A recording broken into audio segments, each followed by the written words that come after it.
Okay, so managing event mobility at the TD Coliseum for Team 16, Carleton. I'm Ridley. Carleton. And I'm Derek. Okay, so we have two main ideas. So our approach was the regional intercept parking system and the TD app rework, and we have a few smaller ideas.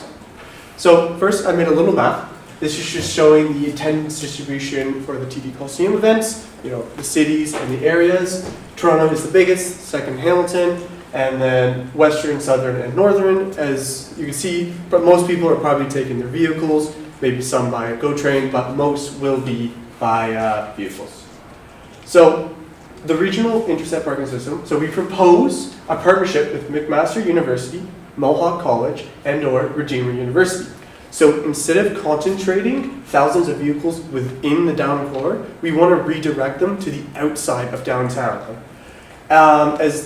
Parking spaces are already maxed out by either the residents, the local residents, and/or the business services that are already there. So our main suggestion is McMaster University. It's on a great spot, right off the highway. It's along all the inbound routes from Toronto. It has already lots of parking supply. It has reliable transit that's built there. It offers both geographic advantage and operational flexibility. It's a short bus ride from here to there. There's dynamic options based on demographic that we can shape it for. And this map over here shows a shuttle route from TD Coliseum to Lot M on McMaster, and we're right here in Burke Sciences building.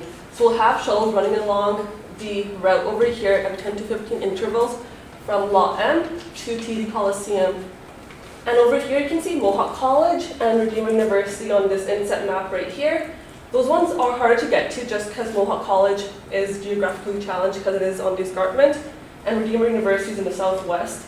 So those are options for other communities around Hamilton, but for GTA, McMaster University Lot M seems like a better option, and university parking lots are usually quieter too in the evenings, weekends, when most events would be at the Coliseum.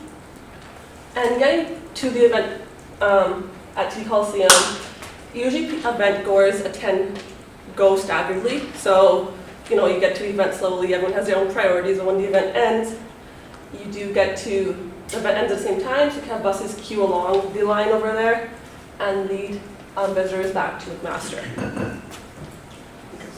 And pricing, so Lot M has a flat rate of $4 compared to other pricing options near TD Coliseum, which were options were given as Bay Street Parkade, Hunter Street, and Jackson Square, which are more expensive to park at. So Bay Street, Lot M has a cheaper rate, and also visitors would contribute to the Hamilton Transport too by taking a shuttle. So it's a benefit for both McMaster and the city. And as I said earlier, shuttle services would be staggered going to the event and have buses queue up going back to the event afterwards. So safety consideration, safety for the attendees is a top priority.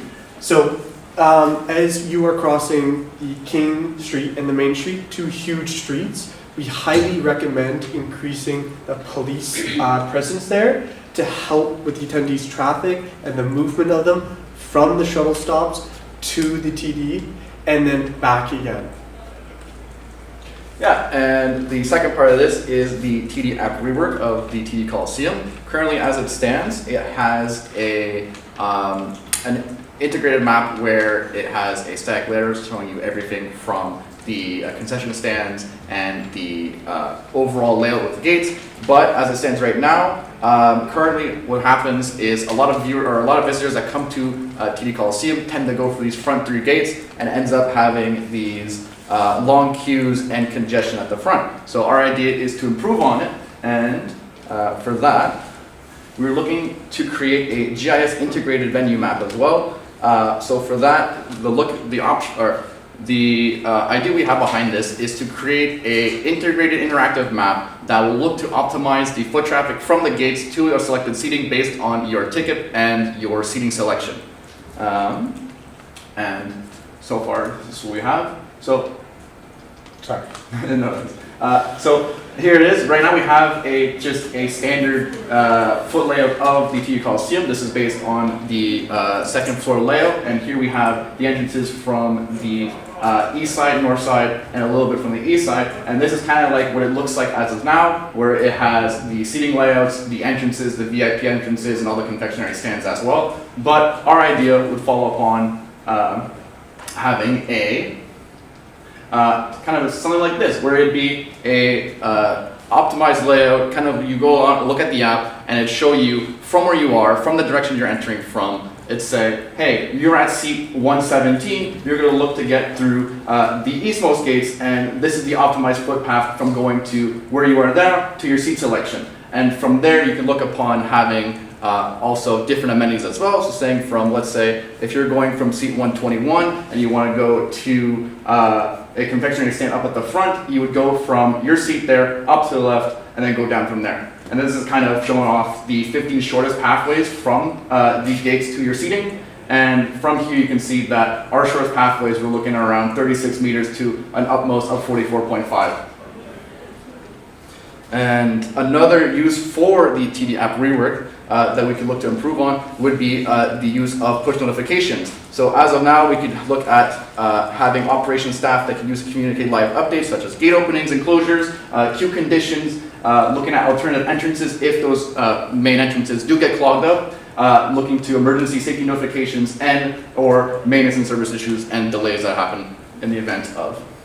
Anyway, so the benefits of reworking the TD app is that it provides clear, fast communication during high attendance events. When entrances become busy, visitors can be redirected early and easily to alleviate gate entrances, reducing queue times and relieving pressure on security personnel. By distributing that foot traffic across the venue, congestion decreases, entry size also improve without requiring new infrastructure and any types of big major project reroutes. And combining the pedestrian foot traffic inside and outside the building will be able to reduce the congestion with in and around the building. With the transit line as well, you're getting a reduction of vehicle traffic inside the area, and you're looking to reduce congestion within the building as itself.